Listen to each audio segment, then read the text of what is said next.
ساختار اتم. اتم عبارت از کوچکترین ذره تشکیل دهنده یک عنصر می باشد. اتم ها متشکل از دو بخش اساسی است.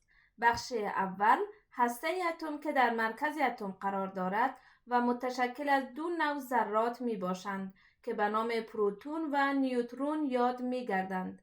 پروتون ها در هسته اتم دارای چارج مثبت، اما نیوترون ها از لحاظ چارج برقی خنثی می باشند. بخش دوم یک اتم سویه های انرژی می باشند که در اطراف هسته اتم قرار دارند. روی مدارها یا سویه های انرژی ذرات چارجدار منفی به نام الکترون ها در حرکت می باشند. پروتون ها به سمبل P، نیوترون ها به سمبل N و الکترون ها به E نشان داده می شوند.